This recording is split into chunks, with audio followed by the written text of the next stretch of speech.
Good morning. Happy Monday. We're starting a new week. And this week, we are going to try to do some new activities outside. And hopefully, we'll have a lot of beautiful days like this one that you can be outside this week. So, now I know that a lot of the parks and playgrounds are closed now.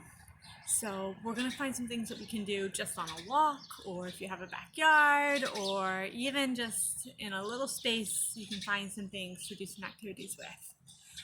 Before we get started with the activities though, I wonder if you remember the poem we did called "A Hill is a House for an Ant." And it talked about where different animals live.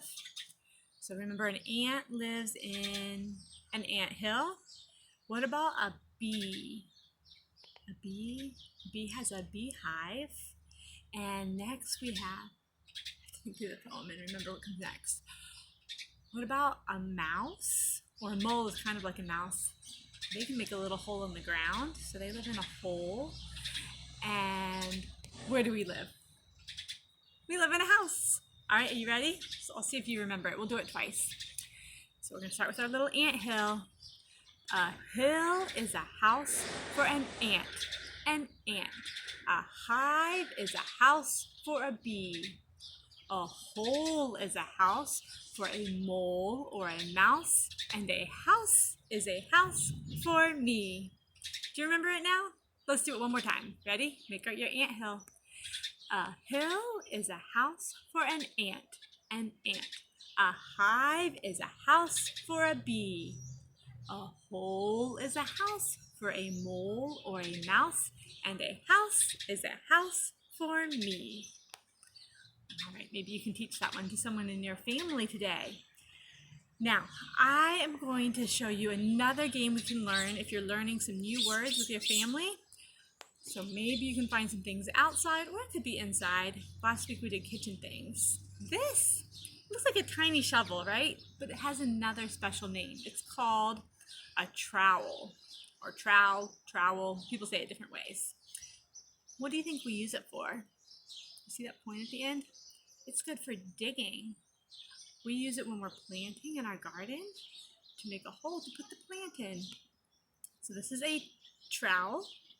This is another thing for gardening. This is a watering can. And let's see. Ooh, do you know what this is? This is a brick. It's a broken brick, but it's a brick. What are bricks used for? Often they're used for building houses or other buildings. Sometimes they're used for sidewalks. They're used in different kinds of building. All right, so another game. Last week we played the Bring Me game, where parents, you would tell the child to bring you something. This time we're gonna let them take things and you can tell them where to put it. So I might say, all right, take the brick and put it on the steps. And then they can go do that. Let's take the trowel and put it beside the trash can. And you notice we're using some position words here too. On top of, behind, below, beside, and so we're building in that language skill as well. And then you're gonna see, do you remember where the brick is? Go get it. All right, so that's a language game that you can do with learning new vocabulary. Another thing that I did is collected some different things that I found in the yard. So some of them are different kinds of plants, some different kinds of, all kinds of leaves. You can enjoy looking and seeing how different the leaves of different plants are. A piece of grass. Oh, a wiffle ball. This is a piece of plastic. That shouldn't have been in the yard. Here is some bark, a clothespin, and we hang up our laundry. A stick, a leaf, a rock. This is something that comes down from this huge tree, the cottonwood tree, and it's really sticky. They cover our yard in the springtime. And, oh, here's another leaf. Now, I can sort these in so many different ways. Let's see here. I see a lot of green things. I'm going to make a pile with all of the green things. Looks like all the green things are leaves. There's just a lot of brown things. These things look like they're brown. This rock, it's kind of brown. I'll put it there. Oh, and these are clear or white. This is yellow. It doesn't really fit there. It gets to be by itself. Another category, I could put things from plants and things that aren't from plants. So all the leaves are from plants, but this brown leaf came from this tree too. So that's from a plant. The stick is from a plant. The bark is from a plant. And these things are not from a plant.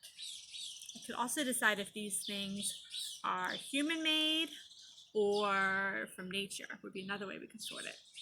But another thing, a fun activity we can do to sort them is we can make a hypothesis about which items will sink and which ones will float. Do you remember that activity in the classroom?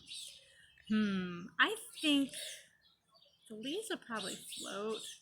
These are kind of heavy because they were sitting out in the rain, so maybe they will sink. I think they might sink. I'll put the things that will sink right here. That will probably float.